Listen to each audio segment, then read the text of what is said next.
Bonjour à tous, j'ai le plaisir de vous retrouver aujourd'hui sous le soleil pour une nouvelle vidéo. J'avais envie de vous partager quelques réflexions concernant les blocages à l'amour. Alors j'ai écrit l'amour avec un grand A puisque l'amour c'est un sentiment certes, mais c'est pour moi d'abord et avant tout une fréquence. On est même en capacité de mesurer cette fréquence. L'énergie d'amour, pour votre information, vibre sur la fréquence 528 Hz. Et vous pourrez trouver sur internet des classements des émotions, des différentes émotions en fonction de leur taux vibratoire. Et il se trouve que lorsqu'on regarde cette échelle, tout en haut, il n'y a pas plus élevé en termes de vibration, on a la fréquence de l'amour, et tout en bas sur cette échelle, on a la fréquence exacte opposée, qui est la fréquence de la peur, du désespoir et de l'impuissance. Alors, l'amour, en fait, c'est une énergie, c'est une fréquence, et il est important de laisser cette énergie entrer à l'intérieur de nous pour nous nourrir, et puis émaner de nous. Et la porte d'entrée de cette fréquence, eh bien, c'est le cœur, c'est le chakra cœur. Donc, une des premières raisons pour lesquelles l'énergie d'amour ne circule pas à l'intérieur de nous et à l'extérieur de nous, c'est que nous avons le cœur fermé.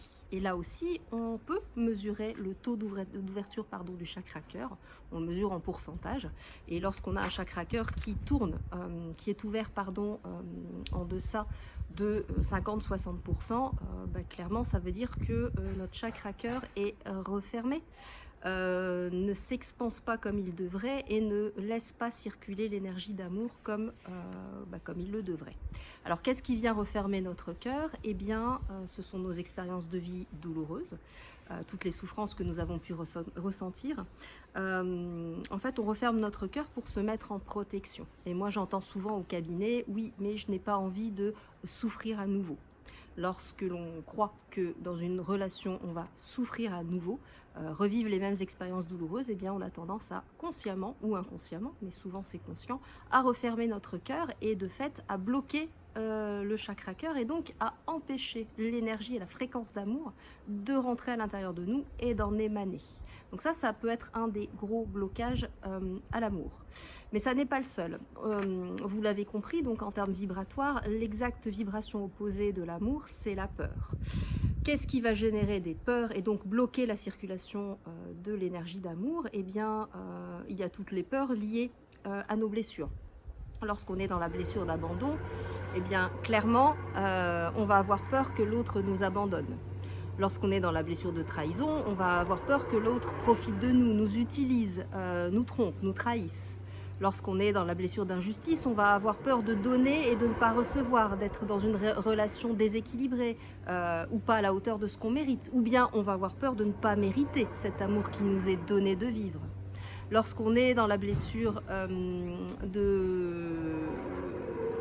d'humiliation, eh bien on va être à nouveau dans la peur que l'autre génère des situations qui vont venir nous faire sentir tout petits, vraiment pas à la hauteur, complètement nuls, d'être dévalorisés, etc., etc. Donc vraiment, nos blessures et nos mémoires de blessures sont des obstacles à la circulation de l'énergie de l'amour puisqu'elles nous placent dans la peur et donc par cette émanation de peur, on vient bloquer la fréquence de l'amour. Et puis le troisième blocage à l'amour, c'est vraiment nos pensées et nos croyances limitantes, tous les, j'ai envie de dire, les préjugés ou en tout cas les convictions dont on a hérité soit de manière familiale, soit par notre expérience de vie, soit qui nous sont transmises par l'expérience de nos ancêtres, ce qu'on appelle les mémoires transgénérationnelles. Eh bien toutes ces croyances vont pouvoir également bloquer la circulation de l'amour. Par exemple, moi dans ma famille, les femmes ne sont jamais heureuses en amour.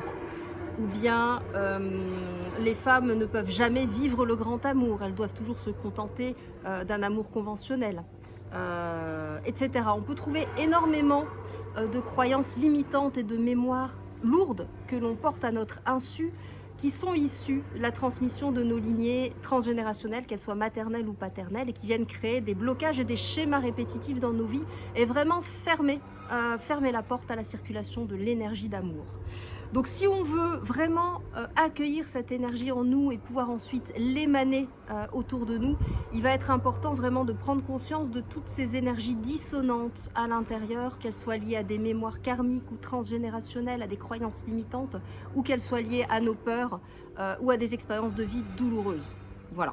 Donc si vous souhaitez prendre conscience de tout ce qui bloque à l'intérieur de vous la circulation de cet amour et qui vous empêche finalement d'attirer à vous l'amour, que ce soit à travers une relation ou à travers une relation amoureuse ou à travers des relations amicales ou autres, eh bien je vous invite à prendre rendez-vous avec moi. Vous avez toutes les coordonnées sous cette vidéo, de manière à venir faire ce travail de prise de conscience et de libération pour vous engager sur la voie de l'amour. Très belle journée à vous, et encore désolée, j'écourte un peu la vidéo parce qu'il y a des travaux là dans la rue qui font un bruit un peu assourdissant. Je vous dis à très bientôt.